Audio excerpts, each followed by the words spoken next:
25 gamers, today we are going to be doing the Sherlock Holmes event. That, of course, being the Wrath of Cerberus event in the game that came with the Conan Doyle crossover. Now, like most of these events, these were recorded in a lot of different little parts. We have the main story to go through, we have some of the logins to go through, and then like the little London tour side thingy to go through. And then after that, we have a little bit of bonus content to watch as well, so that'll be fun. Before we get into the story, let's take a quick look at the Essence trailer for this event. Here we go. So all life is a great chain. This is in regards to the event. Now, I've already seen this, but I want to watch it again, just for the event here. A clever and elegant lady. Alas, she was not cautious enough. Miss Watson. A slight flaw. The passing gentleman. An astute appreciator of art. Knight Sterling with the snake. Tastes like bitter almonds. Dog moment, Wickington. And of course, the keen Mr. Hound. That's a human. Not to be outdone, expounds. Once you eliminate the last impossible. And there's the Cerberus dog moment. Here it is. This is the link. Cerberus has already shown me the truth. So funny. I'm Sherlock Holmes. I am the smartest guy in the world. Now let's see here. Event description. A popular detective novel in the guest room reminded Alice DeRoss of a former case and a remarkable consulting detective. Follow Alice's memories to visit 221B Baker Street and join Sherlock Holmes and Dr. Watson in uncovering the secrets behind the Wrath of Cerberus. The collaboration event includes Case Investigation, Daily Task, London Tour, and Visit 221B. Participate in these events to progress to the storyline and complete daily tasks for valuable rewards, blah, blah, blah, blah. Okay. And we can get all sorts of rewards here. Crossover Essence I would have gotten a different video. We get the portraits here for the main 5 characters here.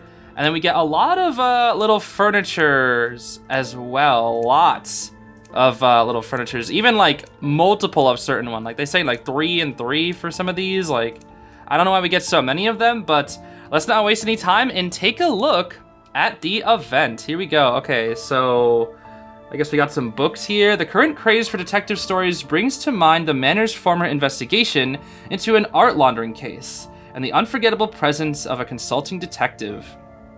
All right, here we go. I guess we're not going to get any special music. That's interesting. Many years ago, during an art money laundering investigation, I borrowed, or perhaps invented, a most remarkable identity. Miss Celia Watson, a distant cousin of the well-regarded Dr. John Watson. With Dr. Watson absent from London for just a few days, I seized the opportunity to visit 221B Baker Street and consult the famous detective Sherlock Holmes. Okay, never mind. Here we go. Now we got ourselves the music. And tap the event poster to share it with friends and claim rewards. That's right, baby. We're sharing it with friends. Successfully shared. Give me that Sherlock Holmes crossover essence. Thank you very much. Hello, hello. Is anybody home? Nobody's home. Very cool. All right. Let's see. New arrivals. That's going to be the journalist skin. Crossover essence. That's going to be this. I haven't yet to record that, though. Investigation notes. Okay, I see. That's where we get all the rewards. Ooh, okay, this is reminding me of the Truth and Inference event with how long this is gonna go. This is gonna be a long event, I can feel it. Sheesh, look at all this stuff. Oh my gosh. Testimonies, evidence, and key figures. Dude, I feel like I'm playing Ace Attorney right now. What the heck? Okay. I see you. So case investigation must be the story mode. Visit 221B must be, we get to look at the room. Daily tasks, let's see here. Case 1 through 5. I guess let's just tap to investigate here. A case from Helen Stoner. Her sister, Julia, died under mysterious circumstances the night before her wedding. Julia's last words were, "speckled band?" A phrase that has haunted Helen as she approaches her own nuptials. Plagued by unsettling noises that fill her with dread. The adventure of the speckled band? Drag the clues to the respective zones to categorize. Okay, what? Oh. Okay, wait. Okay, victims is Julia Stoner. Clue number 2, Julia died from a venomous snake bite. That would go here to the cause of death. In their mother's will, both Julia and... Motive? Oh, details, hold on. Both Julia and Helen were promised a substantial inheritance upon their marriages. The culprit, seeking to prevent them from claiming their wealth, plotted to kill them before their weddings. Oh, that's no good. Let's see. Julia's room contained a particular vent and a bell rope that connected to the adjacent room, while Dr. Grimesby Roylott, Julia's stepfather, had a safe in his room that housed a snake and a dish of milk. Okay, that's going to be key evidence, I suppose. Wrong thing. Dr. Grimesby Roylott, Julia's stepfather, is the culprit, and then Dr. Roylott used the vent and bell pull to send the venomous snake into Julia's room. The snake would descend the bell pull at night and bite Julia while she slept. Afterward, it was called back to Dr. Roylott's room, allowing him to commit the murder without leaving any obvious traces. Okay, that's a really cool method of murder, honestly.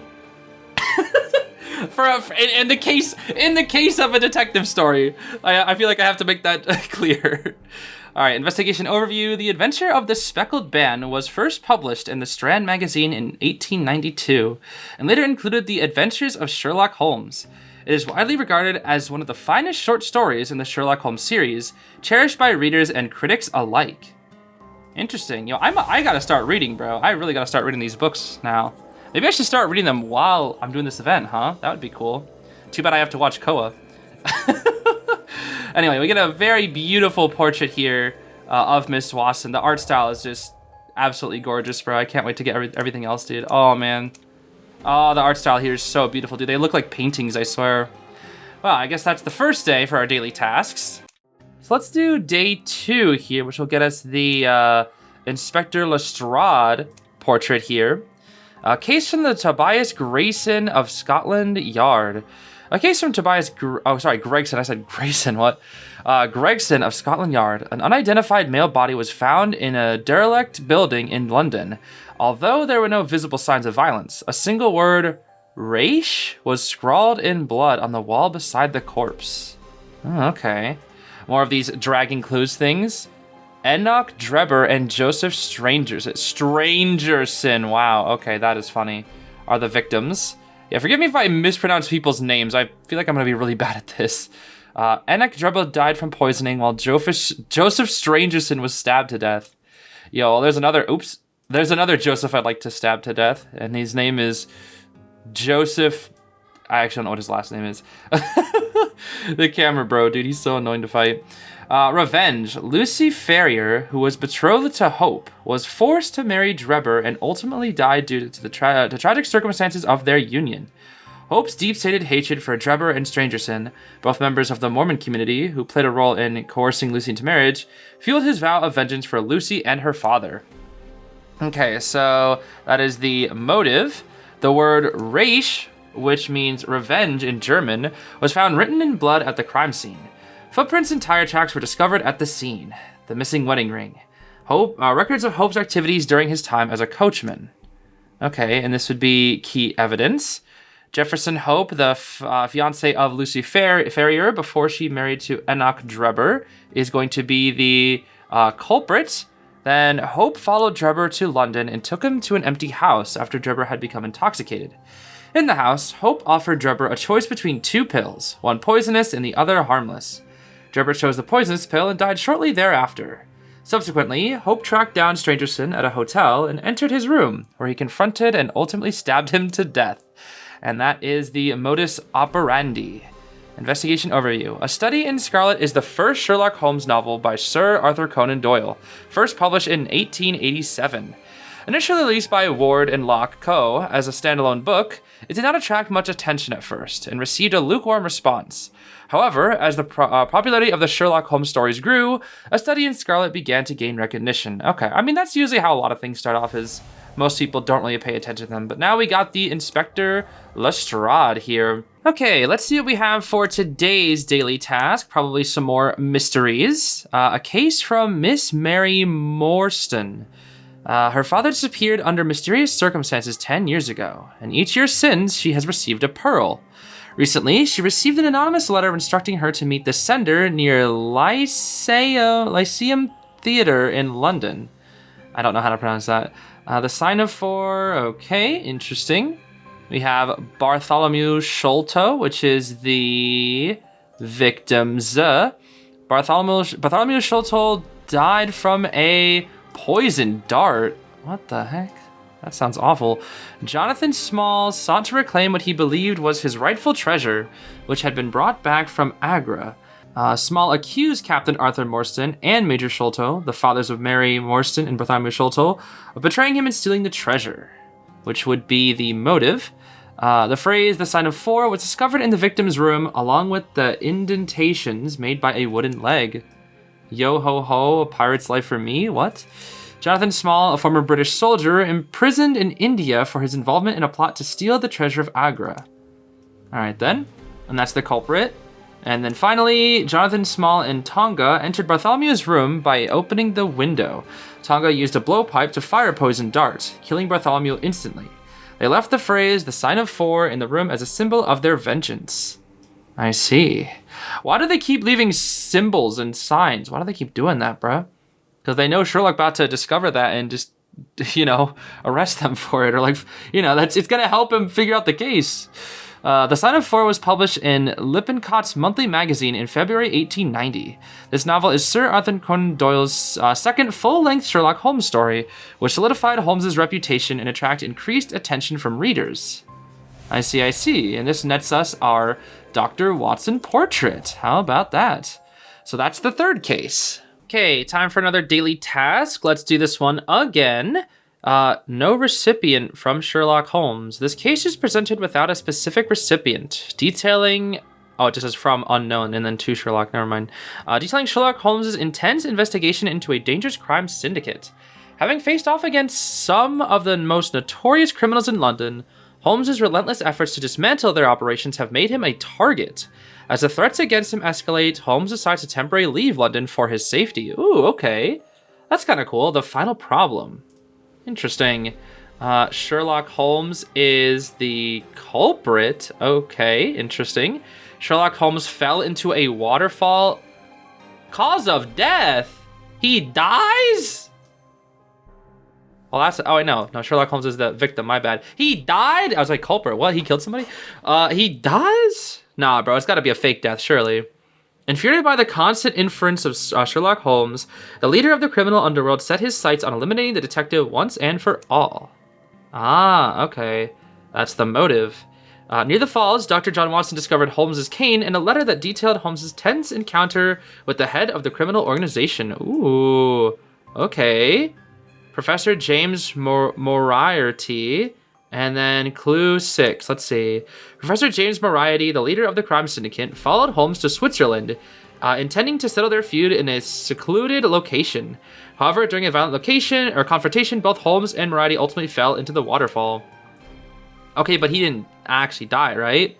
The final problem is the most controversial entry in the Sherlock Holmes series, first published in the Strand magazine in December 1893, and it later included in the memoirs of Sherlock Holmes.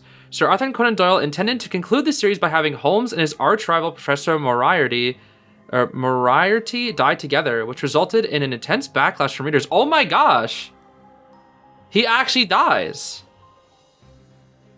Wow, okay, I can see why it's controversial.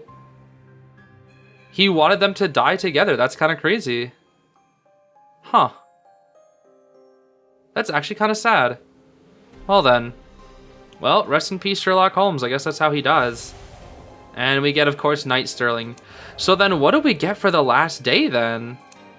Now I'm curious. All right, now it's time for the last daily task here, which will actually get the portrait for Sherlock Holmes. Let's see what it's going to be. No recipient again. This case is presented without a specific recipient, detailing the events that unfold in the 3 years following Sherlock Holmes' death. During this time, Dr. John Watson has not only lost his closest friend, but also his beloved wife, Mary. Alone in London, Watson continues his work as a physician until a mysterious murder in an empty house piques his interest. Bro, come on, Watson. You can't solve this alone, bro. Let's be real. Okay, Ronald Adair is the victim. Adair was shot dead. That's the cause of death. Colonel Morin, the murderer, aimed to manipulate the inheritance that awaited him through his crime. No, go back! I'm dumb! Anyway, that was the motive. Holmes discovered... What do you mean Holmes? Didn't he die? Holmes discovered a unique sniping apparatus and the shooter's position in the empty house, revealing the vantage point from which the shot was fired. Wait, is he back? I thought... Okay, Colonel Morin is the culprit. Clue 6. Colonel Morin, or whatever it is, utilized the perspective from the vacant house to shoot Adair with an air rifle from a concealed location, attempting to execute a flawless murder undetected. Huh. Okay. The Adventure of the Empty House was first published in Collier's 1903 and subsequently included in the short story collection The Return of Sherlock Holmes later that same year. The story garnered widespread attention, marking Holmes' triumphant return following his death in The Final Problem. Readers were thrilled by Holmes' comeback, and the story received high acclaim. Oh, okay, so it was a cop-out. Wait. Or was it a retcon? Did the author, like, bring him back because he was just like, oh, the readers didn't like that, we gotta bring him back and just say it was all part of his plan? Or was that, like, his original intent? Because now I'm kind of curious. I feel like last time it said like that was his original plan, was to kill Holmes off with his enemy, but like the audience didn't like that, so he changed it. I don't know if I like that though. I don't really like it when authors change their stories for their readers. I feel like it's better when they tell their own stories. I don't know. I guess it depends. I don't know. That's kind of interesting. Well then. I guess Holmes is back, so he has more adventures, though. Cool. I guess he doesn't die until he feels like it. Let's take a look at the London tour here. So I guess these are all just some check-in tasks here. Let's see. Okay, I guess that's the 221B coffee table. St. John's Wood. About the location, St. John's Wood, a prestigious neighborhood in northwestern London, is known for its upscale homes and tree-lined streets. And a scandal in Bohemia, Irene Adler resides here.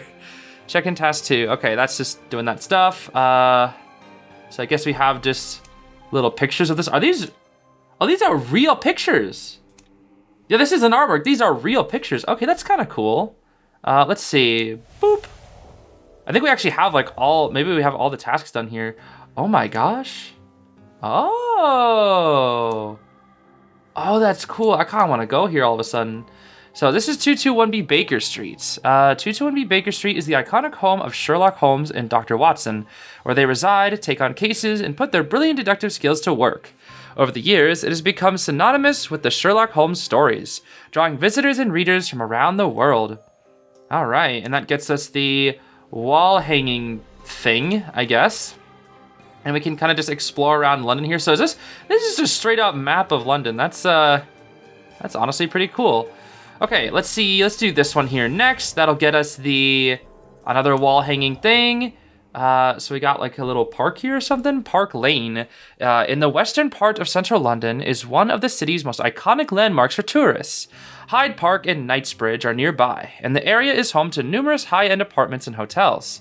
In the Adventure of the Empty House, the Honorable Ronald Adair is murdered in his apartment here by Colonel Sebastian Morin, a marksman employed by the Professor Moriarty. Again, forgive me if I'm butchering these names. Dude, do these cyclists know that they're in IDV, even if they're only like maybe 30 pixels? All right, and this is another part of the park here.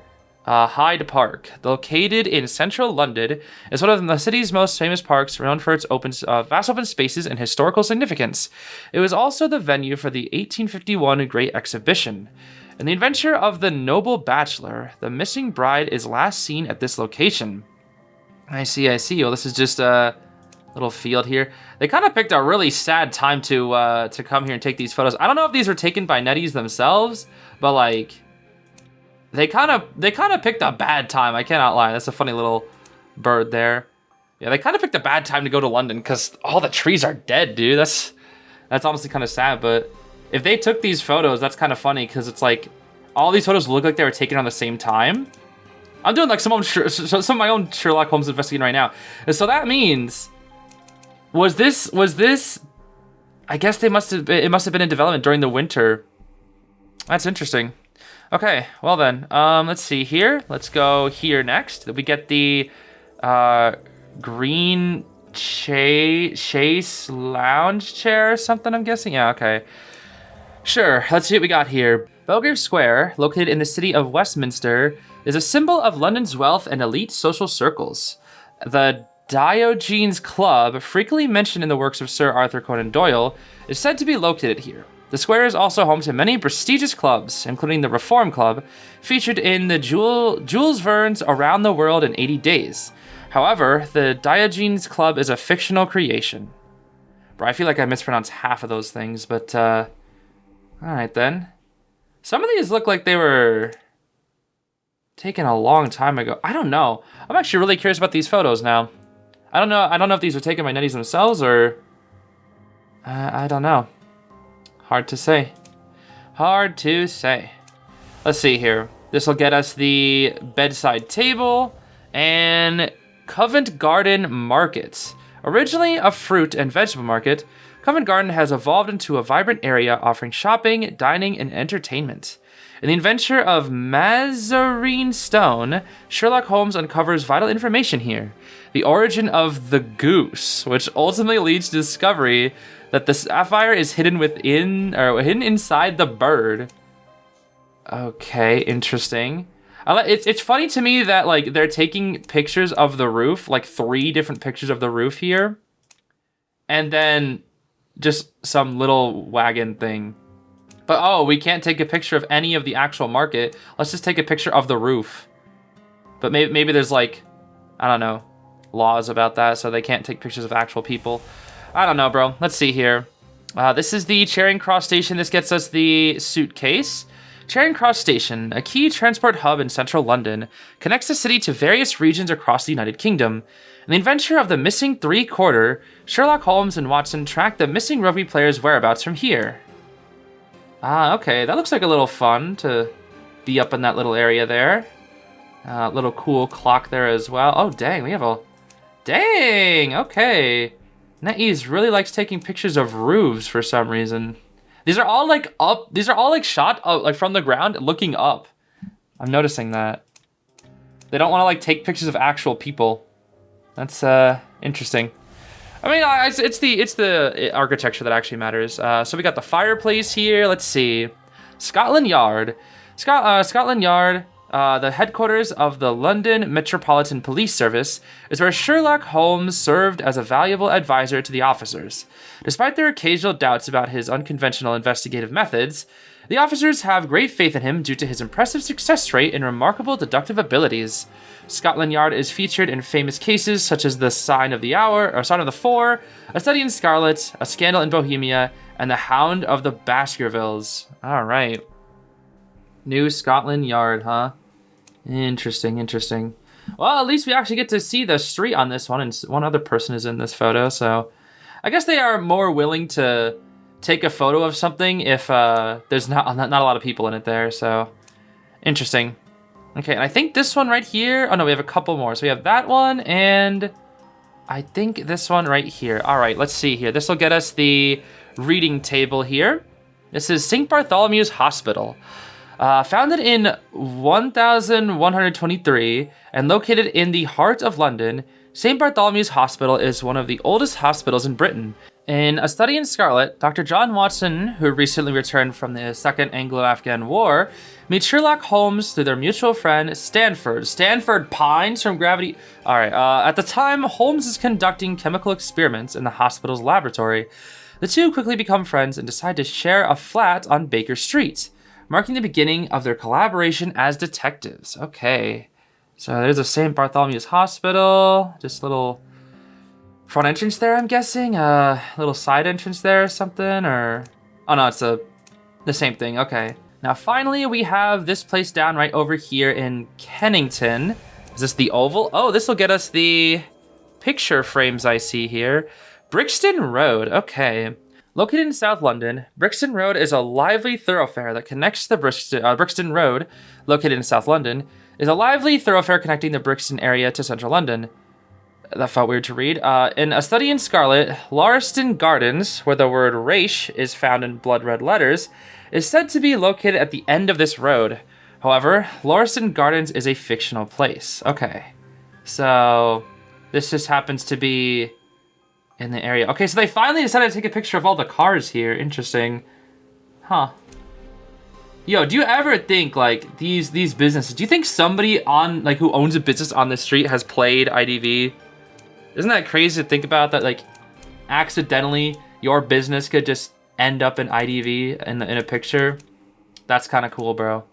Anyway, I think that's all we have here for the London tour, because all it was just play matches, and we should have had everything discovered here. All right, it is now time to begin the case investigation, which is also going to be the main story of the event.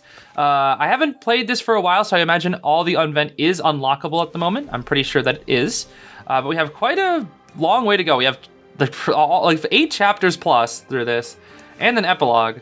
So there's gonna be a whole lot of stuff that we gotta do here. Now I gotta say a couple disclaimers. One, I apologize if I mispronounce any words, because that's definitely gonna happen.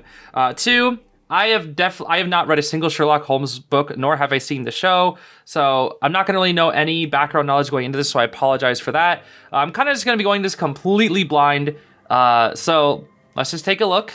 Let's begin with the case investigation. Many years ago, during an art money laundering investigation, I borrowed, or perhaps invented, a most remarkable identity, Miss Celia Watson, a distant cousin of the well-regarded Dr. John Watson. With Dr. Watson absent from London for just a few short days, I seized the opportunity to visit 221B Baker Street and consult the famous detective Sherlock Holmes. Okay, so that was what we read earlier. One last thing I forgot to mention, I also do a little bit of voice acting. It's not very good. It's pretty cringe. So if you don't like that, feel free to click off. I just like doing it because I find it fun, but I know a lot of people might find it a little bit cringe. So let's just have some fun with this. Here we go. Here is the story. We'll just put this on ×2 speed for the rest of the thing. Okay, so this is Alice. This is actually Alice DeRoss, I'm pretty sure, disguised as Miss Watson in this event. So pretty excited to see what this will bring here.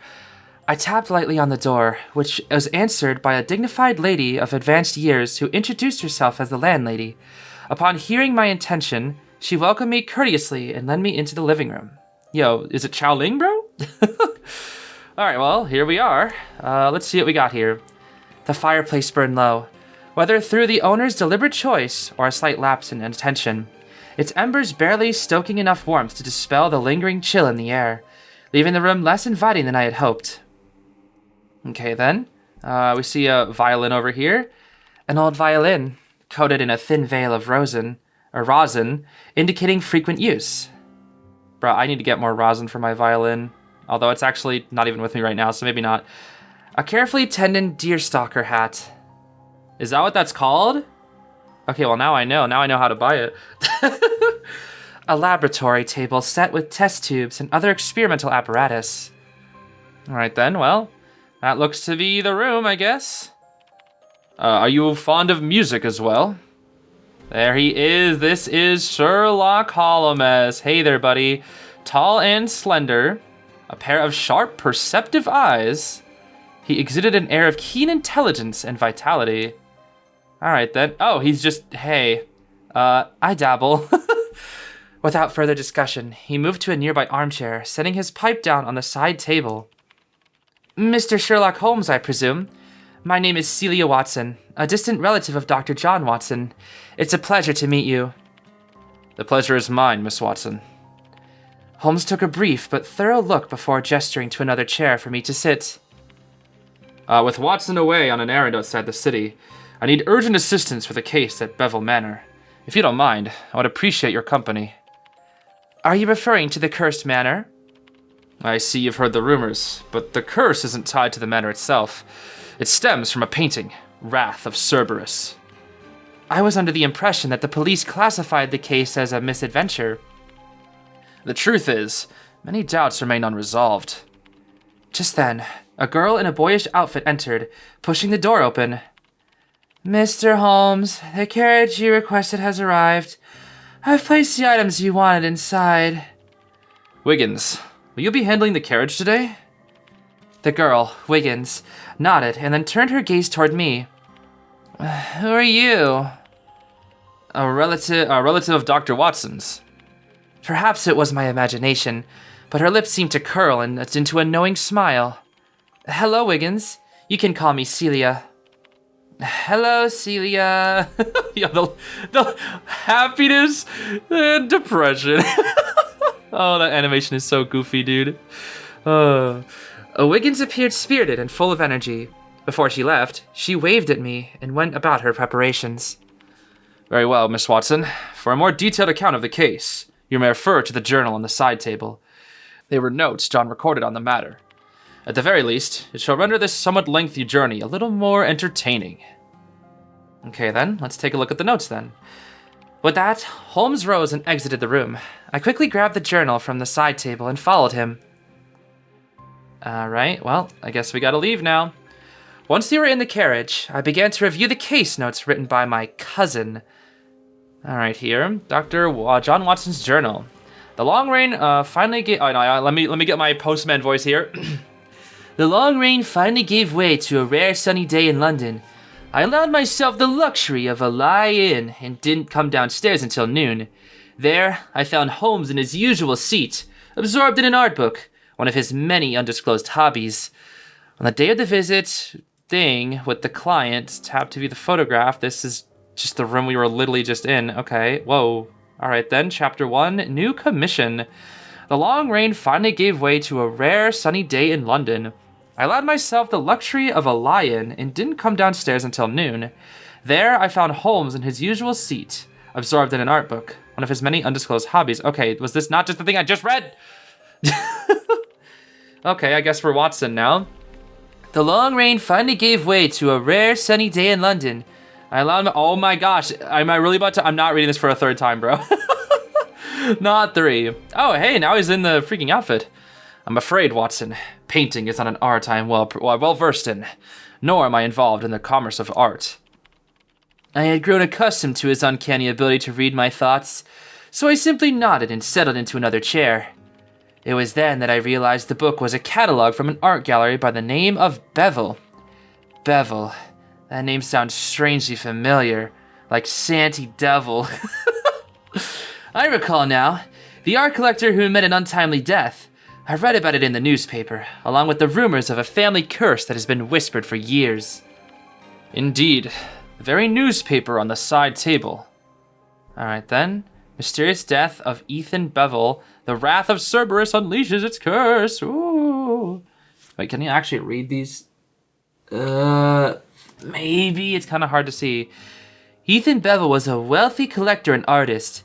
He had a strong passion for acquiring paintings from young artists, transforming half of his family's estate into a gallery. Half? That's kind of crazy.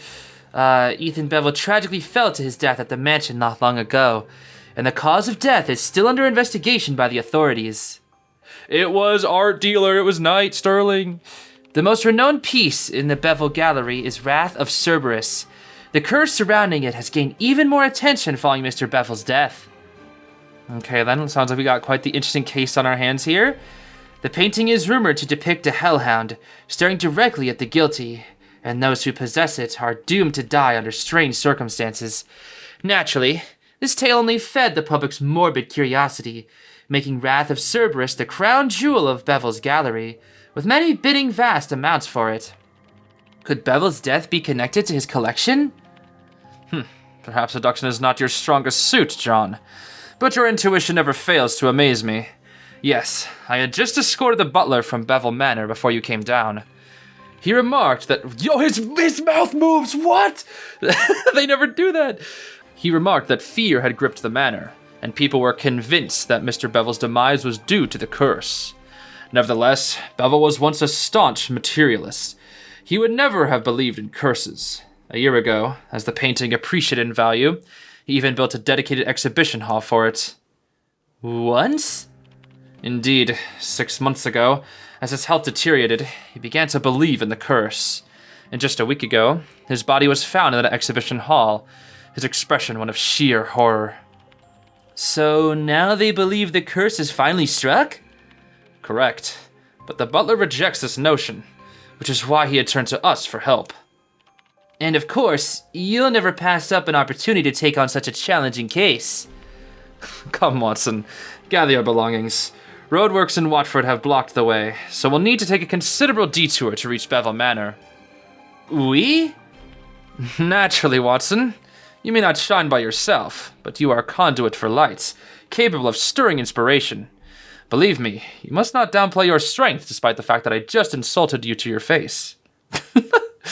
Alright, Chapter 2, The Cursed Manor. Bevel Manor borders a large swamp on the far northwestern outskirts of London, making access to it far from easy. On the one hand, it's hard to fathom anyone constructing a gallery in such an isolated location. But on the other, its cold and mysterious ambience only seem to add to the rumors of its curse. Alright then, ooh, this is pretty looking. Mr. Laverne, the estate's butler, was thrilled at our arrival and took it upon himself to escort us to the reception room. Alright, looks like we got to investigate some art over here. Paintings in progress. And we got a little light up here. Elegant and tasteful furnishings. Oh, elegant from the chandelier. Artwork on display all around. And that looks to be all the room. No sooner had we settled in than a maid served us exquisite refreshments. The butler introduced her as Dahlia, the maid who had first discovered Mr. Bevel after the incident. Ah, it's Anne Gaming.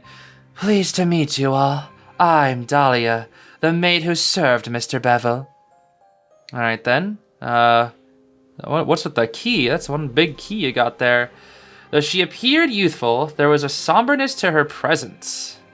Her clothing bore smudges and wrinkles, likely a result of the unexpected tragedy that had understandably caused her to neglect her appearance. Well, that's kind of sad. What led you to discover that something had happened to Mr. Bevel? Every morning at 9, I brought Mr. Bevel his breakfast. But on that day, he was missing from his suite. It wasn't unusual, though.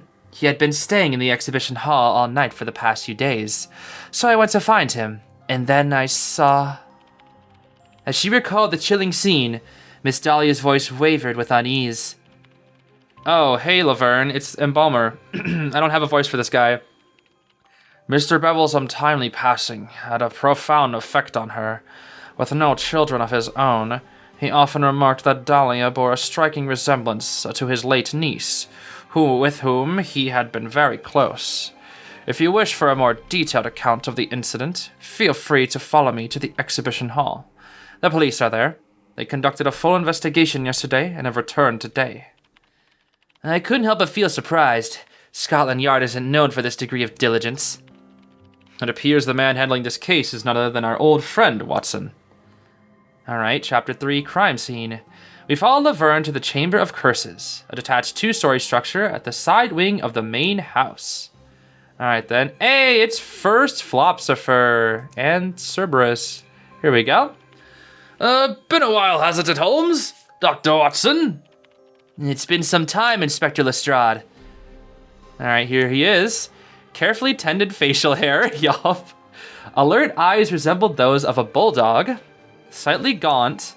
Smart police uniform. Okay, well, dude's looking pretty flashy, I must say, with the little outfit. And here is Painter, I guess? Apart from our old friend, Inspector Lestrade, another individual was present when we arrived. It was introduced by Mr. Laverne, the gallery's manager, Mr. Clovis. Alright then. A trace of concern on his face. Fashionably dressed. Remarkably young. Dry hands that bore cracks in the skin. Well, he is a painter, after all. Pleased to meet you. I'm Clovis. I oversee the management of Mr. Bevel's gallery and the sale of his paintings. Mr. Clovis is here today to handle matters related to the upcoming exhibition and the sale of Wrath of Cerberus. Haven't you all... Why is he not moving? Haven't you all considered this painting cursed, yet you still plan to exhibit it? Inspector Lestrade appeared to have his reservations about this. While the evidence collection had concluded, it was hard to understand why items from a murder scene would be put on sale. My collaboration with Mr. Bevel spanned many years, built on mutual trust and a strong bond. I respected him greatly, and his passing has caused me great sorrow. I don't know why I'm so happy while I'm saying this, though. However, the invitations for the exhibition have already been sent out, and secret buyers from all over have placed their bids. Mr. Bevel had been eagerly awaiting this moment. Were he watching from above, Mr. Bevel would undoubtedly wish for this grand event to proceed as planned. Besides, a cursed painting that had already claimed a life would only fetch a higher price at an auction, would it not, Mr. Clovis? Holmes' candid remark caused a slight flush of embarrassment on Mr. Clovis's face, while Inspector Lestrade snorted in response, but agreed nonetheless. Well, it seems we've wrapped up the investigation for now. There doesn't appear to be anything amiss. Accidental death seems the most reasonable conclusion. As for the ghost stories, you must place your faith in this detective here. With that, Inspector Lestrade called to the officers around him, signaling it was time to conclude the investigation. One moment, Inspector. Before you depart, I would like to examine the autopsy and investigation reports. Despite his apparent impatience, the solid foundation of our past work together led Inspector Lestrade to hand over the reports. Holmes wasted no time flipping through the documents. Mr. Clovis, Mr. Laverne, Miss Dahlia, can you account for your whereabouts at 2 a.m. on the 11th of February? Alright, so let's see some alibis here. I spent the 10th and 11th of February in the city, working on preparations for the exhibition. My business partners can attest to that. Alright, here, what about Laverne? I was in Mr. Bevel's bedroom. To clarify, the only ones with keys to this room, aside from Mr. Bevel himself, were Miss Dahlia and Mr. Clovis. They were the only ones who had entered. And what about you, Miss Dahlia? I went to the city on February 10th to visit a relative, a magician. His circus was in town for a show, and I didn't return until the next morning. Interesting. It's weird that her mouth was moving in that, yet that her her face is supposed to be a mask. That's kind of weird. Sherlock nodded, closed the reports, and handed them to me. Alright then. Scotland Yard Crime Scene Investigation Report. The showroom is designed with no windows or vents for security and privacy reasons. It is also soundproofed. 2. Scuff marks and blood are present on the landing in the middle section of the stairs. Okay. 3. Wooden strips used for constructing something to transport paintings are stacked against the wall. A faint lilac scent can be detected upon close inspection. It's kind of hard to read this cursive. There are unusual somethings in the carpet beneath painting Wrath of Cerberus. Okay. Is that crevices? I actually can't tell what that says. All right. Scotland Yard death report. Ethan Bevel, age 62. Time of death, February 11th, 2 a.m. Multiple lone fractures and contusions with varying degrees of healing. Medical history, skin disease, acute allergies, heart disease, and abnormal healing of the calf shins. Okay. Age. Age of the deceased, 62. Time of death, 2 a.m. on February 11th. This means the 3 persons have irrefutable alibis. I mean, they could also be lying, bro. Let's see. Cause of death, blunt trauma to the back of the head.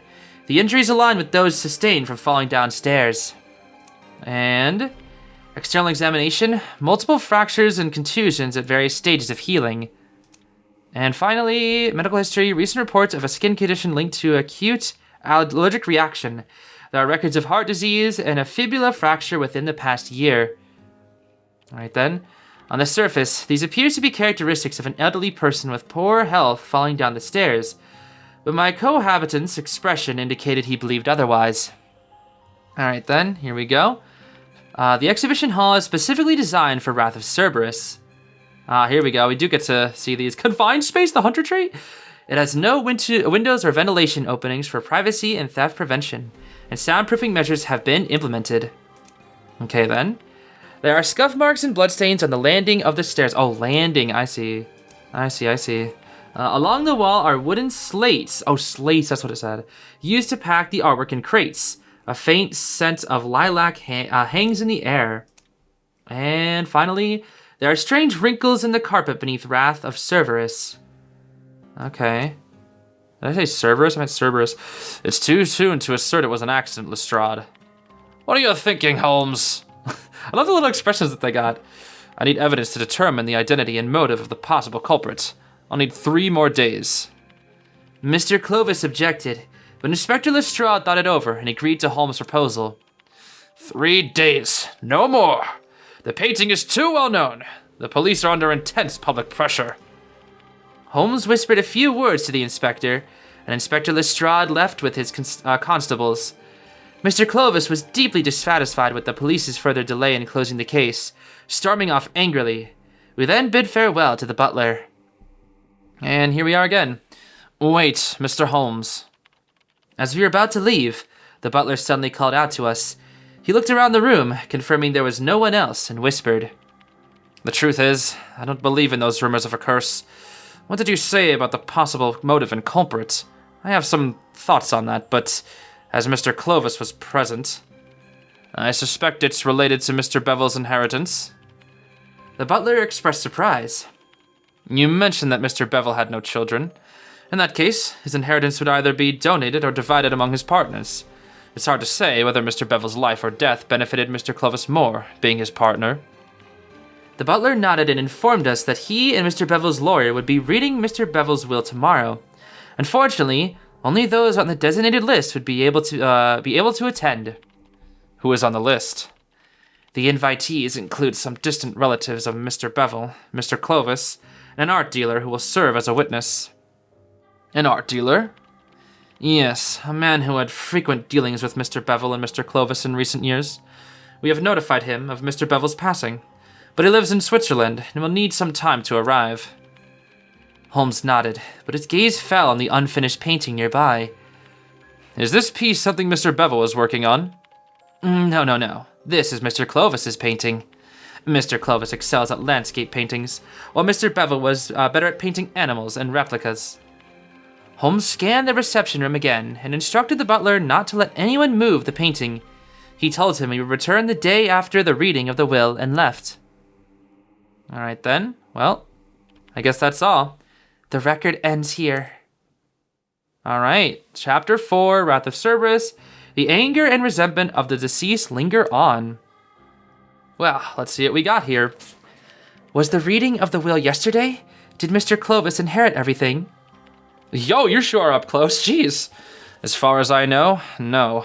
To everyone's surprise, Mr. Bevel leaves everything except for the exhibited artworks, including the gallery, to Laverne, the butler. The proceeds from the auction of Wrath of Cerberus will be fully donated to a public charity supporting young artists. So what is the purpose of our visit? Just before you arrived, Laverne, the butler of the Bevel Manor, and the largest beneficiary of Mr. Ethan Bevel's will, came to inform me that the Hellhound appeared again last night, and he witnessed it with his own eyes. It's real? When we arrived at Bevel Manor, the butler had been waiting for us outside. He led us straight to the cursed hall, which the police had cordoned off. There stood a detective, a handsome young man, and a gentleman in a luxurious attire beneath the oil painting. The detective and the young man were likely the Inspector Lestrade mentioned in Dr. Watson's records, and Mr. Clovis. As for the other person...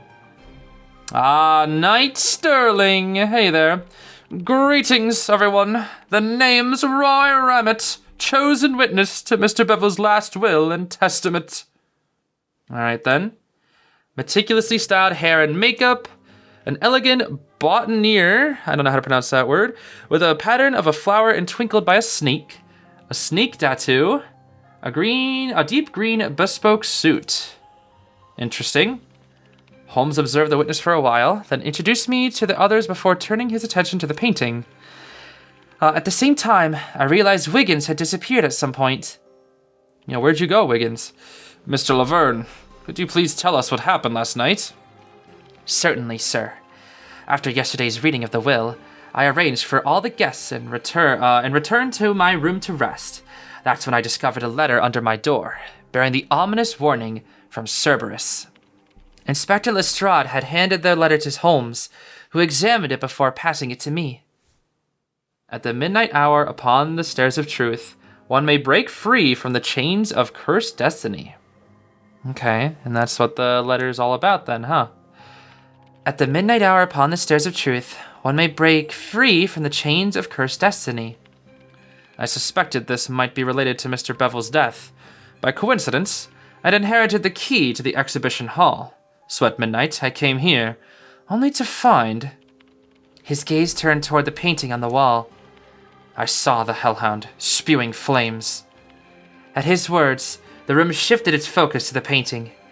I also carefully examined the cursed hall and its priceless treasures.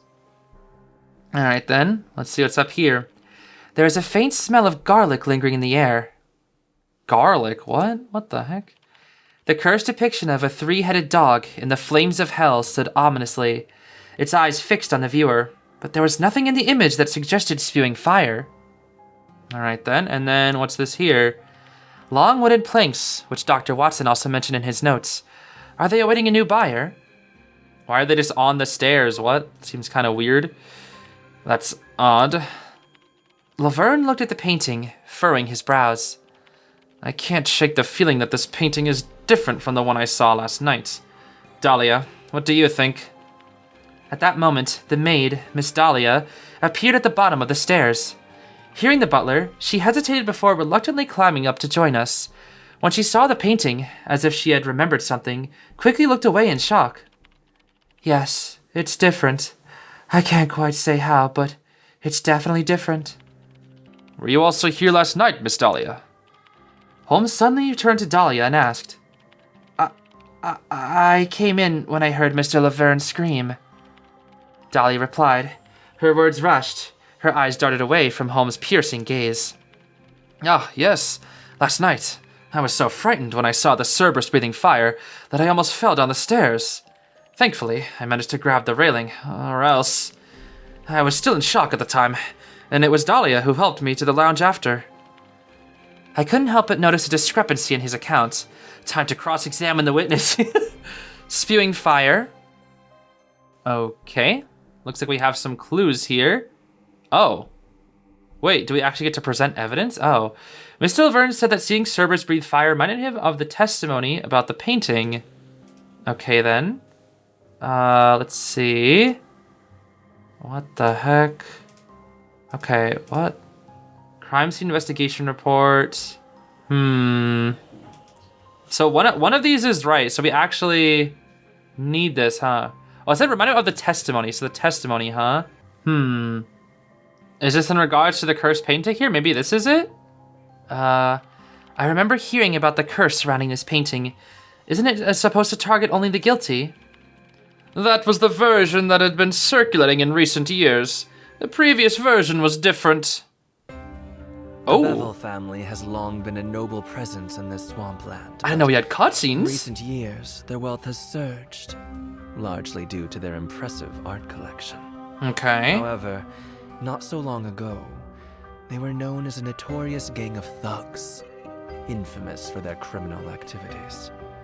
The patriarch of the family was both prideful and cunning, engaging in fraud, extortion, and various other nefarious deeds to amass his fortune. During this time, a painter moved to the swamp with his wife and daughter, seeking inspiration and hoping to sell his artwork. Yeah, that could be a melee skin. Painter, named Roman, unaware of the Bevel family's dark past, quickly formed a bond with the young patriarch, who seemed to appreciate his talent. The painter regarded the head of the Bevel family as a confidant, never suspecting that he would later get him intoxicated during a dinner and imprison him. In their frantic search for him, Roman's wife and daughter wandered into the swamp, resulting in tragedy. And they died. His wife drowned, and his daughter vanished without a trace. No, From the that child. moment on, the Bevel patriarch kept Roman captive, forcing him to paint exclusively for the family. The young artist endured humiliation and sorrow, filled with resentment as he created his works. After several failed escape attempts, the Bevel family sent hounds to guard him more closely. Oh my gosh. On a fateful night, Roman completed his final work, Wrath of Cerberus. In a desperate act, he hanged himself in the very room where he had been imprisoned. On the painting, he left a haunting message. If I can curse this villainous family, I am willing to offer my soul to the demons in hell. Dang, okay. I didn't know they would go so hard. Sheesh. Yeah, this is like a truth and inference level like event because they actually did like cutscenes and whatnot, which they've only done for truth and inference, I'm pretty sure. That was cool. That was a very interesting story as well, getting to hear the history of the family and then how they enslaved some guy. Jeez, that's kind of intense. Mr. Ramett explained. I see. As Mr. Ramett finished his story, the entire room turned to the painting, as if expecting the Hellhound to reveal the truth behind the artist's pain. But one person remained unfazed, Holmes. Of course he did. Mr. Ramett, you seem to know a great deal about the Bevel family's history and Roman's final work. I'm not sure if it's just my impression, but I sensed a hint of suspicion in Holmes' tone. Indeed, that's how I came to know Mr. Bevel. But, as I said, that's unrelated to what happened last night. Wouldn't you agree, Mr. Holmes? To my surprise, Holmes chose not to press further. His voice remained calm as he looked upon the scene before him. He turned his attention back to the painting, gently brushing his fingers across the frame. He then took out his magnifying glass and studied the details more closely, before leaning in to sniff the canvas. He glanced at his pocket watch and then spoke to the room. Well then, the time has come. Let us adjourn to the reception room. I believe the truth about last night awaits us there. At least, the truth about last night. With that, he led the group out of the cursed hall. Before leaving, I briefly considered taking a photograph of the painting. However, the gallery's silent attendant, Mr. Clovis, dressed in bright, impeccable attire, intervened. Forgive me, miss, but a close-up photograph might damage the oil painting. I reluctantly abandoned the idea, but it struck me as odd. The painting was well known, yet all existing photographs of it had been taken from a distance. Okay then, Chapter 5, The Truth of the Flames. As we returned to the reception room, I noticed that Wiggins had reappeared, seated quietly within. Alright, Wiggins, what are you doing here, buddy? Wiggins leaned in and whispered something to Holmes, who then exchanged a brief word with Inspector Lestrade. The inspector, clearly displeased, gave Holmes an annoyed look before shaking his head, and, with a constable, exited the room. After the inspector's departure, Holmes turned to Miss Dahlia. Miss Dahlia, why were you in the cursed hall last night, at the precise moment Mr. Laverne, who was in danger? I heard Mr. Laverne call for help. I came to him. You're lying.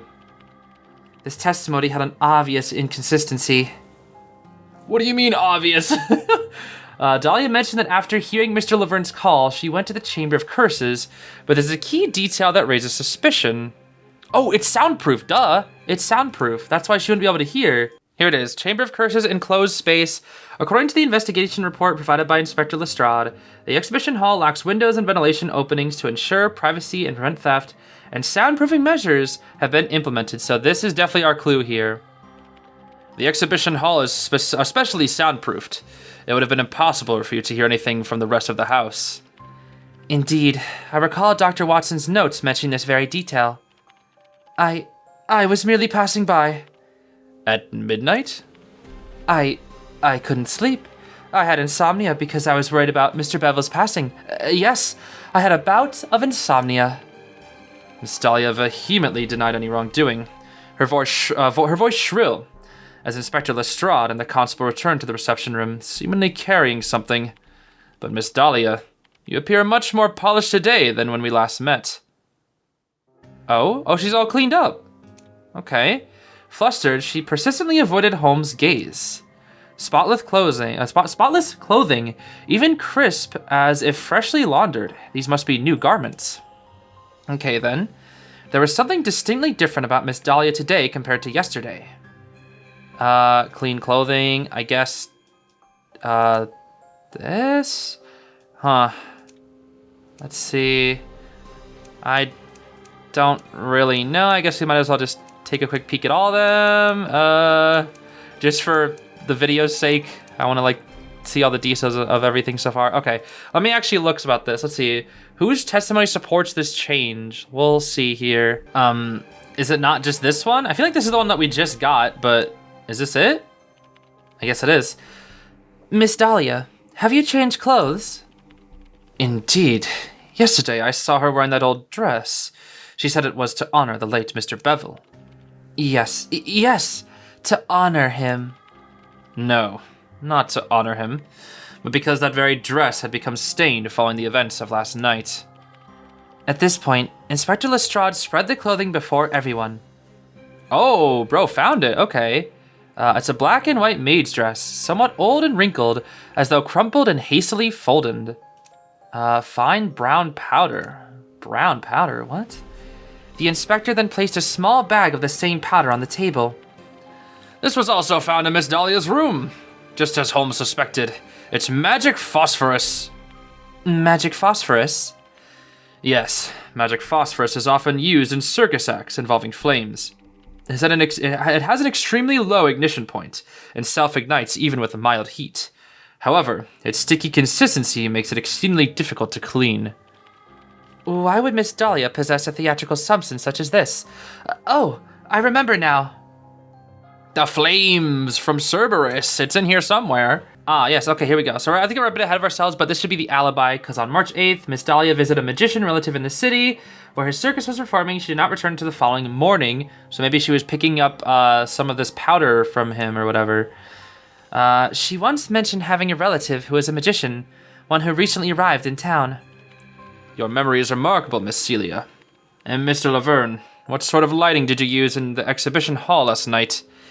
It was a candlestick. So that's how the Hellhound came to spew flames. Who is the true culprit? What? Oh my gosh? No way, it's her. Tools. Oh my gosh. Okay, hold on. No way, this is the end. It was her? It was Anne?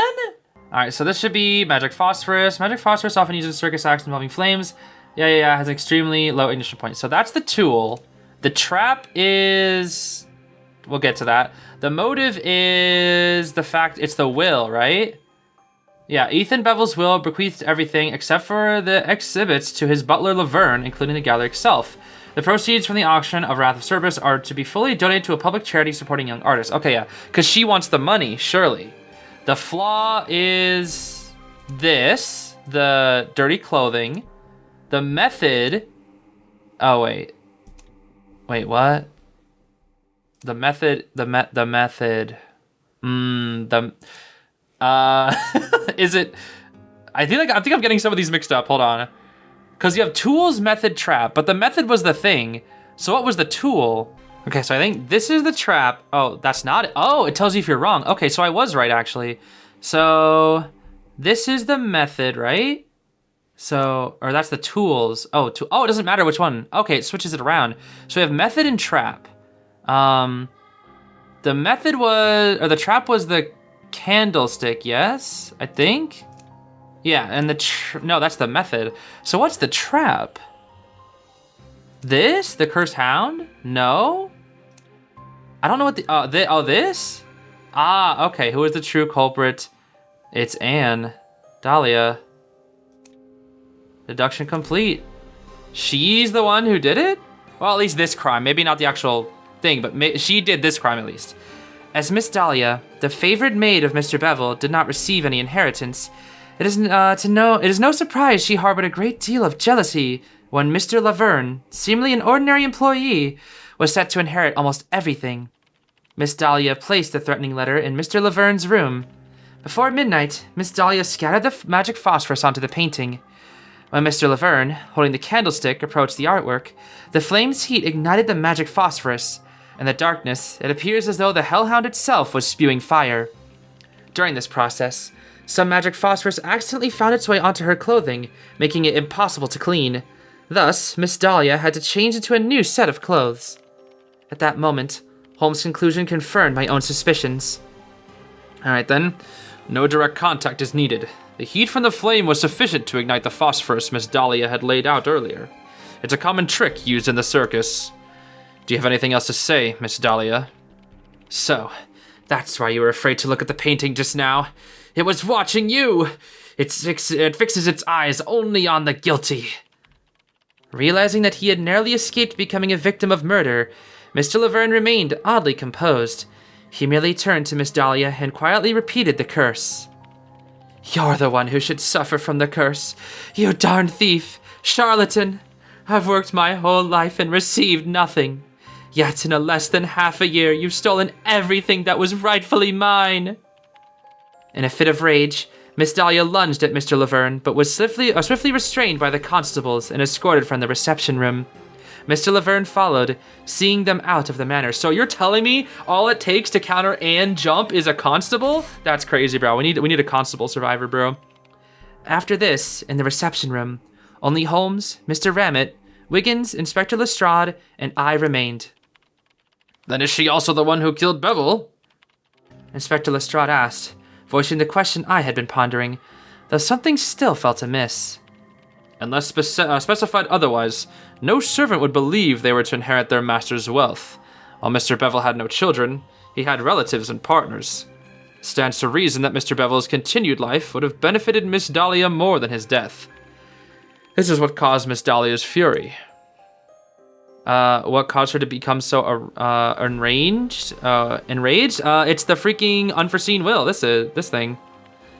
No, that's not it? Oh, this right here. Okay, never mind. I keep forgetting that we get new testimonies. Despite having faithfully served Mr. Bell for years, Dahlia received a few rewards, while Mr. Laverne, who had been there for only half a year, seemed to have everything handed to him. Okay, so this is why she was enraged. They keep giving out new things that I don't notice, so I thought it was a thing before. Okay, here we go. Seeing someone less acquainted with Mr. Bevel inherit everything from him. That means someone else must have killed Mr. Bevel. Holmes nodded in agreement. In truth, her intention was not to kill Mr. Laverne. She only meant to scare him. This explains why she was near the cursed hall, ready to appear when Mr. Laverne called for help. With that, Holmes moved toward the painting by Mr. Clovis, as he had done earlier in the gallery, and leaned in close to smell it. "Is there something special about this painting, Mr. Holmes?" Dr. Watson's record had mentioned Holmes' particular interest in this painting. Holmes gestured for me to approach. All right, then. The painting depicts the scenery outside, an early spring afternoon, a valley, and a waterfall. Unlike the artwork in the reception room, the colors used are quite vibrant. Well, it seems rather pretty. Miss Celia, observation isn't simply about what one can see. Moves closer. I'm gonna say let's smell it. I think that, let's not touch it, let's smell it. I remembered Holmes' actions in the gallery. He'd approached and smelled the painting, which smelled like garlic or something. Aside from the odor of oil paint, there was another faint fragrance. Lilac? Oh, that one as well. Holmes nodded. To be precise, lilac oil. Every artist has their own preferences based on their health or habits. Some use turpentine. Its vapors are harsh but evaporate quickly. Lilac oil, on the other hand, is slow to evaporate, less corrosive, and creates a subtle fragrance. It's only natural for someone as meticulous as Mr. Clovis to use lilac oil. Speaking of Mr. Clovis, he seems to have disappeared after we left the gallery. He's preparing the transfer documents for tomorrow's transaction, Mr. Ramett explained. Transfer documents? Yes, in accordance with the usual secret auction process, the highest bidder or their agent will come to collect their prize. Well then, we shall visit again tomorrow, Holmes said as he beckoned to Wiggins, preparing to leave. Wait! Holmes, we may have caught one culprit, but you mentioned there's someone else behind Bevel's death. Fear not, Lestrade, for tomorrow the true killer will fall into our hands. Alright then, Chapter 6 Hidden Flaw. However, before the true killer fell into his hands, another walked willingly into his trap. The following afternoon, I arrived at 221B Baker Street as arranged, and was greeted by Mr. Holmes and Dr. John Watson, who had returned early. Alright then. This must be my distant cousin, then. Upon my entrance, Dr. Watson rose, doffed his hat, and greeted me with cordiality. He seemed unperturbed by my disguise, even pleasant, one might say. At the very least, there appears to be some distant familial connection regarding your hair color. Holmes set down his newspaper, raising an eyebrow in mild jest. I beg your pardon, Mr. Holmes. Dr. Watson, it was never my intention to deceive you, but... Holmes waved a hand dismissively. In truth, Miss Watson. Oh, forgive me. What should I address you as? That familiar name nearly slipped from my tongue, but after a brief pause, I chose to instead use a name long left unused. Alice. You may call me Alice. Ooh, okay. Ah, Miss Alice. I must confess, from the very first moment I saw you, I had my suspicions that you were employing a false identity. Your disguise is commendable, yet certain details require refinement. Which details, pray tell, exposed me? Okay, the camera. Always carries a camera. You carry a camera and use it with considerable skill.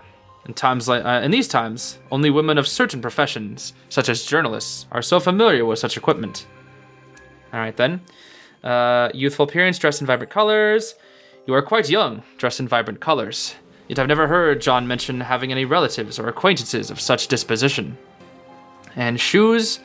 The soles of their shoes are stained with asphalt. I noticed the remnants of cooled tar on your shoes.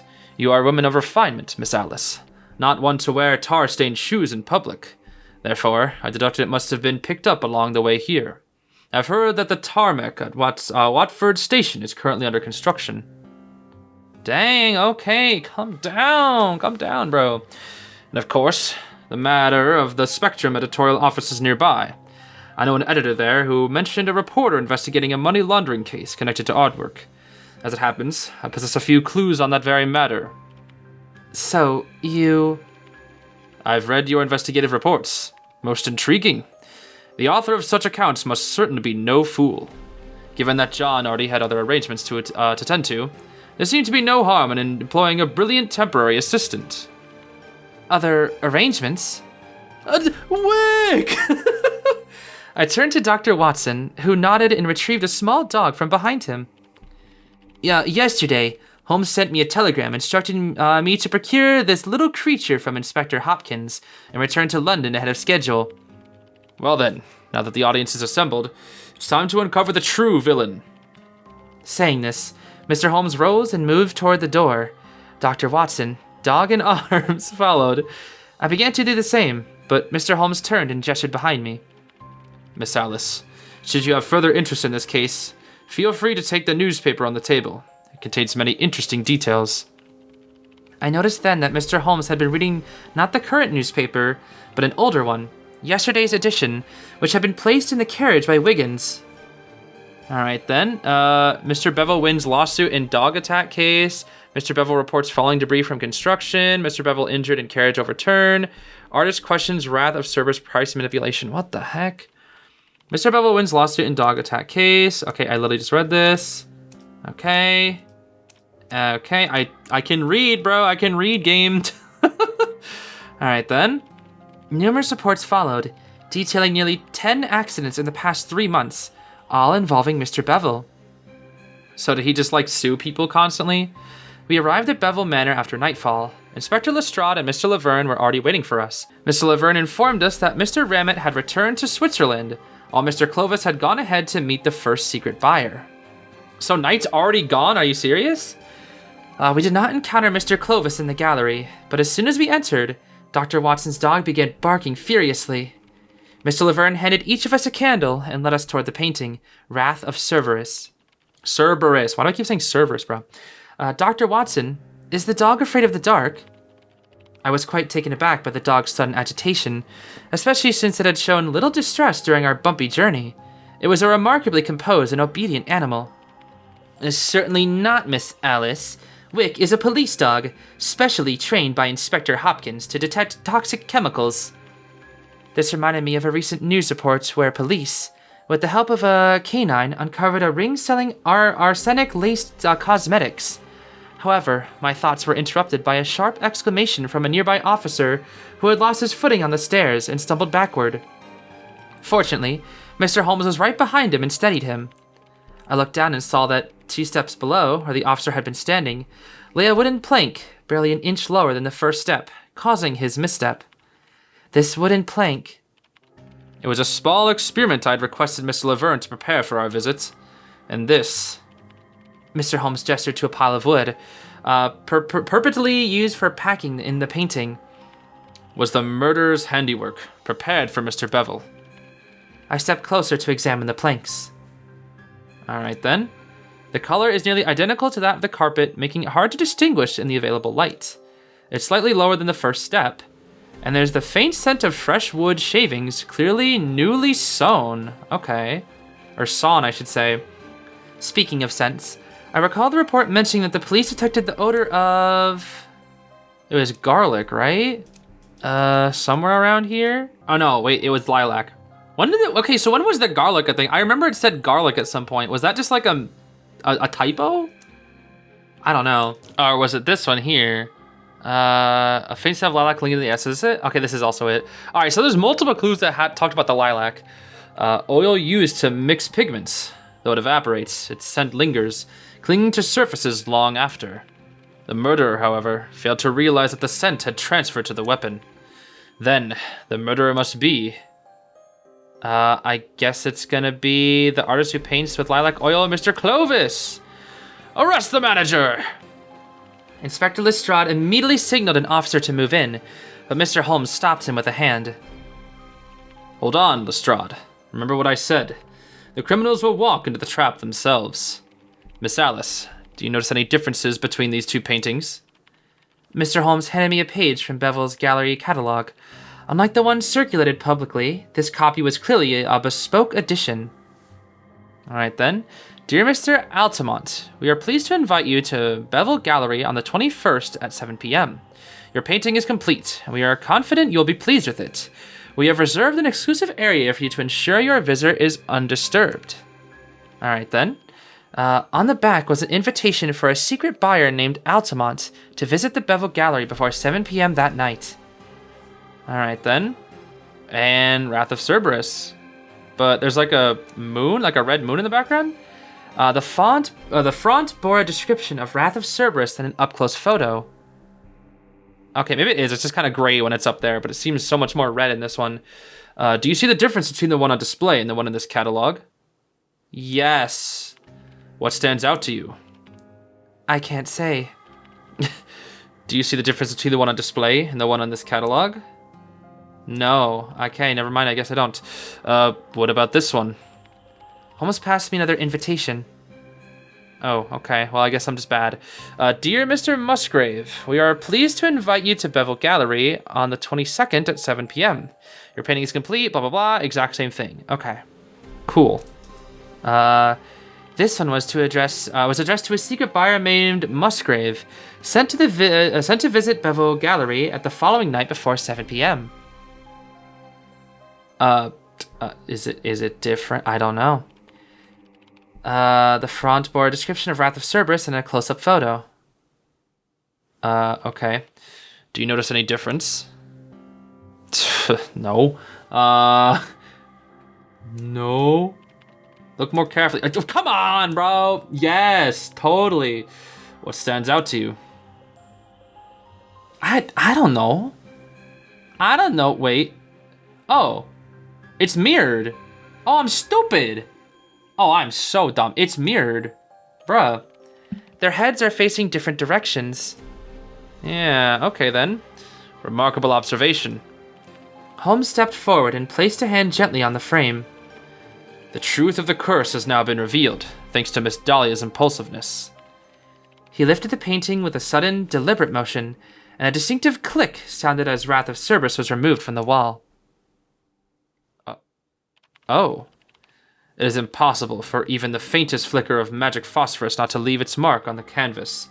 So when the painting, after enduring its fiery ordeal during the day, reappeared pristine and untouched, both the startled Mr. Laverne and the guilty Miss Dahlia mistook it for the curse's doing. But, you see, there was another possibility beyond the curse itself. Behind the painting, a hidden circular cipher disc appeared before us. Would you care to try, Miss Alice?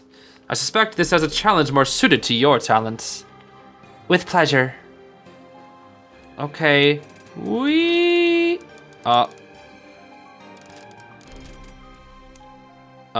Observe the sounds and hints to identify the exact unlocking position. Okay. Oh, it's that easy, huh? Okay. Culprit. Oh, wait, that was a snake! Oh, it was a snake. Hold on now. As the wall slowly rotated, a new chamber came into view. Hey! Hey! Why are there so many... Is he bootlegging them? Oh, nah. He's selling multiple Wrath of Cerberuses. Cerberuses. This guy, bro. Mr. Clovis stood at the center of the secret room, his face pale and frightened. I like how he's saying that. Interesting. Oh. Okay. Wait, they're all different. Oh, what? Oh, nah. This is how the Cerberus gazes upon supposed sinners with such accuracy. Because it constantly switches. There's more? Mr. Clovis attempted to flee, but was quickly seized by Inspector Lestrade, who stood nearby. At that moment, I noticed an exquisitely crafted antique safe behind him. Alright, looks like we got another one of these. Okay, the snake! A book! I opened the safe at Holmes' direction, revealing an account ledger and 3 documents inside. Let's take a look at these. A ledger recording the estate's expenses. Alright. Bevel Gallery renovation details. Renovation manager Clovis. Date March 18th. 1. Preliminary preparations. On-site survey and measurement. Design plan creation review. Okay, what the heck? 1 ledger chronicled the estate's expenditures, along with a procurement order for renovations and a purchase commission record. The appointed contractor was none other than the gallery curator, and the commissioning began nearly a year ago. Oh, okay, interesting. 3 documents, each with different dates of signing. Party A, bequeather E. Bevel. Party B, recipient G. Clovis. The parties have entered into the following agreements on a fair basis upon sufficient negotiation. Clause 1, cooperation. Party B shall be responsible for marketing and the sale of the artwork Wrath of Cerberus, with the goal of achieving the agreed upon profit. Party A, Principal E. Bevel. Party B, Trustee J. Unknown, name redacted and unreadable. Whereas Party A desires to obtain information regarding the painter, Roman. Party B agrees to conduct an investigation to gather this information for Party A. The parties hereby enter into this agreement voluntarily after sufficient negotiation. And then a statement here. I, E. Bevel, solemnly declare that this previous agreement with Clovis is null and void as of December 24th. Okay. Effective from that day, all clauses, rights, blah, blah, blah, blah. Additionally, I reserve the right to provide the final interpretation of this agreement and to terminate it as necessary. Okay, so he really covered all his bases. Sheesh. Oh, all sorts of little things here from Mr. Bevel. So, Mr. Clovis arranged this accident to inherit the paintings? No, not just this accident. Based on my investigation, the piece of wood outside was merely one of the weapons. In order to meet the profit target outlined in the agreement, Clovis and Mr. Bevel took it upon themselves to build this unique gallery. They carefully crafted a narrative surrounding the supposed curse of Cerberus by swapping out the paintings. To minimize their risk, they refused all journalistic coverage and instead sent custom catalogs to secret buyers. However, this conspiracy provided Clovis with a more direct path to the inheritance he sought, because secretive work was essential to their plan. And since Mr. Bevel was more adept at painting animals and replicating famous works, he was forced to remain secluded in this enclosed space for long periods. Okay then, well, motivation, motive, act of murder, and murder weapon. So the murder weapon was the logs, I guess. Would this be right? Okay, so that's the act of murder, not the murder weapon. Gotcha. Murder weapon it's still the logs. I just don't know what counts as the logs. Would it be this, the wooden slat? No, I guess not. Where would it be counted as? I like how you have all these characters that we can put in as well, but I don't think it's gonna work. So the motivation was, I guess this? Yeah, that's the motive. That's the motive, not motivation. And then this is the motivation, okay? And the murder weapon is, well, it's the gosh darn logs. I don't know where I don't know what counts as the logs though. It's in here somewhere, surely. Maybe the death report? No. Dude, I know what it is. Bruh, I know what it is. It's just not on here. It just literally isn't on here. I don't understand. I don't know what it's asking me for me. There's no logs. He tripped over the logs. Is that not it? I'm just gonna start spamming things, bro, because I don't even know, dude. I have no idea. I know the murder weapon was the stupid log. He fell over the logs. And Painter put up the logs. But, like, there's nothing in here that points to the logs. That's what I don't understand. Oh my gosh. Oh. Chamber of Curses Lilac Aroma is the murder weapon. Okay, so I guess that was it? Sure, it's Clovis. Sure. To accelerate Bevel's demise and secure the painting sooner, Clovis chose green arsenic-laced wallpaper for the gallery's renovation. This is why Wick began barking the moment he entered the room. Initially, Clovis intended for Bevel to suffer a slow death, but when he discovered the existence of that voided declaration, he realized he could wait no longer. He then orchestrated a series of accidents, all of which failed. The final attempt involved a late-night meeting with Bevel before the painting. Oh, so those are real! Oh, those accidents were actually real. I thought it was like fake accidents that he was suing people for money for. Okay, that's crazy. He positioned the wooden planks on the stairs, explaining the lingering scent of lilac. This time, he succeeded. The arsenic poisoning left Bevel frail and ill, and the previous carriage accident had rendered him physically impaired. In the end, Bevel lost his footing on the elevated steps, falling to his death in the cursed hall. Okay, so is that and the logs? Okay, never mind. Am I correct in my deductions, Mr. Clovis? So, you must be Altamont. At first, I was merely fulfilling a request from a deceased friend, investigating whether Wrath of Cerberus was being sold at an inflated price in a suspected act of art laundering. I never anticipated such a revelation. Ha! That treacherous old scoundrel. A lifetime of villainy, and in the end, he suddenly attempts to don the mask of virtue. He got what he deserved. What he deserved, I tell you! Clovis flew into a rage, his voice sharp and full of bitterness, curses echoing in the hall as he was escorted away. As his words hung in the air, it was impossible to tell if they were aimed at anyone in particular. Though the case of Bevel Manor seemed to be concluded, as I looked at the remaining paintings in the secret chamber, a nagging feeling lingered. Something was still missing. Wait, 5 paintings? Holmes replied with a knowing smile. Ah, I see you've noticed the problem here. Altamont was most likely the first buyer. Even if we count the pieces outside, we still only have 4 paintings. There is another one. The mysterious individual mentioned in the second agreement has already claimed their reward. From my estimations, this likely occurred about 6 months ago, when the second agreement was signed. Because of the arsenic poisoning, Mr. Bevel's condition began to deteriorate rapidly. In such cases, particularly with the elderly, one becomes easily susceptible to fatalistic beliefs. Under the influence of these feelings, Bevel must have sought to atone for his role in the curse he set upon Roman, wishing to repay everything to Roman's descendants except for the curse itself. And then, this mysterious figure appeared, helping him find a path to redemption.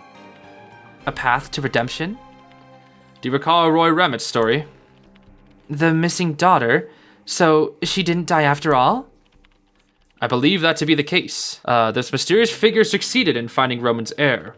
This is also why the third document was drawn up. And it explains why Clovis spoke of Bevel's son Virtuous Turn. So, did he achieve his redemption? Yo, he's looking from the back? No way, dude. Holmes shook his head, gazing at Wrath of Cerberus hanging high on the wall. I believe that is a question none of us can answer. Alright then, Epilogue. Consulting Detective's Gift. Not long thereafter, I received a detailed dossier from Dr. Watson regarding the money laundering case. Alright then. According to Dr. Watson, this was Holmes's way of thanking me for my help in the investigation. Oh, she's back in her own room. Along with the dossier came a family tree, that of Mr. Bevel's butler. Alright. Michael Laverne, Jennifer Laverne Taylor, Sandra Laverne, Stenon Laverne, Christopher Laverne, Michelle Laverne, Karen Laverne, Emily Laverne, Angela Laverne, Jesha, something Laverne, Olivia Laverne. Okay. So what does this mean? Laverne was his father's surname, while his mother's name was Isa Roman, an orphan. Oh. Okay, hi, this is post-editing Zeez. I'm actually really stupid for not noticing this. So for the other 3 people in the back that didn't notice it, the butler was the son of the lost daughter. So he knew that, Mr. Bevel knew that, and that's why he gave everything to the new butler. And that's why Dolly was so mad. It's like, oh, why did he get it? It's because he's trying to make amends to the daughter of Roman which is the butler is basically that's his grandfather, I guess. Yeah, it's his. The Roman was his grandfather, so he wants to give him the stuff, all of his stuff to like make amends. I didn't pick up on that. I'm dumb. At the same time, I received word that a new replica of Wrath of Cerberus had surfaced on the black market. My investigations show that the seller was none other than Professor Moriarty. The end. Okay then, wow. So Painter was the killer, I guess, huh? How about that? Interesting. So yeah, I guess that's the full story. Honestly, I was expecting it to be Knight. I can't lie. I was unexpecting the culprit to be Knight. I did not think it would be Painter. I did not think it would be him. So yeah, I guess that's the whole event. Honestly, it was a lot shorter than I thought it would be. I thought it would go on for a little bit longer. Huh. Very interesting. So yeah, we didn't even get to end up using all the evidence. It felt a lot. I think I started to. Oh, that's cool that you can like view all the costumes from this menu. I feel like I feel like the reasoning that I was trying to like. Let me actually take a closer look at Sherlock Holmes as well, just for like while we're looking into things. I feel like a lot of the event was also like really easy as well. I feel like I was overthinking a lot of the things, but it was actually like pretty easy. And a lot of the answers was just like the thing that you just got, right? Like if you just had the instant testimony or something, that was likely the thing that you're supposed to submit. So that was pretty funny. But I feel like a lot of characters didn't really get to do anything. Like Officer and Knight didn't really get to have like hardly any dialogue. I mean, Knight got the cutscene, so that's something, but like these two didn't really do anything like at all. It was mostly just like Sherlock, Alice, and sort of Watson. Also, I felt like there was something going on with Wiggins that just never went anywhere. That's what I was confused. They're like, oh, Wiggins was gone. I wonder why Wiggins is gone. This Wiggins was here. Wiggins was gone. And it just nothing happened from that. I don't know. So that was something. But yeah, I guess that's the full story. So we might as well just claim every gosh darn reward here. Let's see. We get tons of furniture. It gives us multiple of each furniture. That's what's crazy. Multiple of each. We get the portrait frame for 221B Baker Street, and we get 10 crossover essences for the to summon old Sherlock, which I have yet to summon Sherlock, but I really want to pull him because gosh dang it, dude. Such a gosh darn cool skin, bro. Such a gosh darn cool skin. All right, so now we've just about done everything in the event. There is a little bit of bonus content, and by that I mean there is actually a short live action, I guess, promotion video that we can take a look at here that they did for the Conan Doyle Estate crossover here. It's about 4 minutes. I haven't seen it yet. I want to take a quick look before we end it off. Here we go. Let's see. Oh, those are some pixels. Hello there. All right, looking very old-timey. Listen to this, sir. Sherlock Holmes died. No, he didn't. That was just, he has plot armor. He can't die. Okay, some flowers. So what's happening here? Baker Street, London, UK, 221B. No way that's the real one, right? Oh my gosh, it's Alice DeBoss. It is time to explore around. Sherlock Holmes, do you live here in 2-to-1 bread per person street land? Oh no, flowers, those are so scary. Whoa, you transformed into Miss Watson. Huh. Oh no, it's him. Sherlock Hombala Bombala. Yo, can I get that cosplay, please? Please hand it over. Call me Sherlock Holmes. I am the smartest man. I deduct so well. All the reasoning, all the clues, I find them all. Paper, I eat that for breakfast. Eating paper gives you knowledge of whatever is written on top of it. That's a lie. What? Hello, child. Where's my dog? Where's your dog, Watson? Oh, nah. Where do you think you're going? Yo, I thought that was Night Watch for a second. Oh no, it's gonna be Knight Sterling, isn't it? It's Knight Sterling, bro. Art dealer, Knight Sterling. Yo, you wanna stop stalking Watson real quick? Chill, bro. Oh, the letter. Oh. Is that really what the mailboxes look like? That's kind of crazy. The Echo, guys! He gave Lestrade free echoes. Ah, free echoes! I can buy Miss Watson from the shop. Even better yet, you can buy Nightingale scams. Ah, what a great idea, Sherlock Holmes. Now, what is this? Let me magnify it twice with my monocle and my magnifying glass. No pictures allowed, actually. Miss Watson, can you turn off the flash photography, please? Bugger watch. I only have one of these. I meant two in my gameplay, at least. These cosplays actually look so good. Oh? Yo, Knight, what are you doing, bro? Why are you acting so mysterious? You didn't even do anything in the plot. Okay. Hey! The echoes! Pick up the echoes! Oh, nah. Oh, that's supposed to be the Cerberus footprint. Let's inspect, Watson. Ah, look, there's completely irrelevant footprints. You're right. This has nothing to do with the actual event, but we'll just mislead the person watching. Oh man, this is actually really well made though. I like this. Yo, that was cool. Oh my gosh, they had fun making this, that's for sure. Yo, I wanna edit something like this one day. Can Knight stop walking around like some freak show, please? What is going on? The dog. That dog sure was evil, don't you think? Yep, I sure do think so. Why? Dude, Knight had nothing to do with the plot. Why are they making him look so evil and sinister? Dude had like 3 lines of dialogue and that's it. Cerberus. Bro, stop, Knight Sterling. You're not him.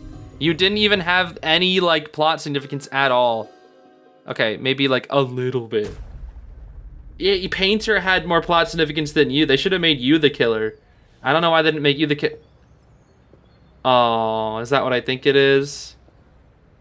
Is it the statue of Arthur? Oh, is that him or is it Sherlock? I actually don't know. If it's him, that's actually really sweet. That was neat. That was neat. I like that. That was cool. Anyways, that is going to be everything for this event. So thank you so much for watching, everybody. This was definitely a very fun event. I kind of wanted a little bit more. I won't lie. I wanted a little bit more from it. I feel like it could have been a little less obvious in some remarks, but I don't know. I don't think it was not bad or anything. No, not bad at all. It was a very solid event. I just think when comparing it to like the truth and inference events that they do, I think this was definitely a little weaker. But because it's a crossover, I imagine they do have some restrictions with their writing, so I definitely can get behind that. But I still thoroughly enjoyed it. I really liked the just dialogue between Sherlock and Alice. I thought that was pretty engaging. And then Dr. Watson was a little bit. I think I just wanted more. I think that's the biggest thing. I just wanted it to be a little bit longer. It felt a little bit too short for me, but I still had a lot of fun with it. Let me know your guys' thoughts on this event. Maybe there's like a lot more that is engaging or intriguing if you've actually, read the books or watched the show. Maybe there's like some Easter eggs and whatnot. I don't really know. You guys can let me know in those comments. But yeah, that's going to be it for me. Thanks for watching, everybody. I hope you have a great rest of your day. Bye-bye.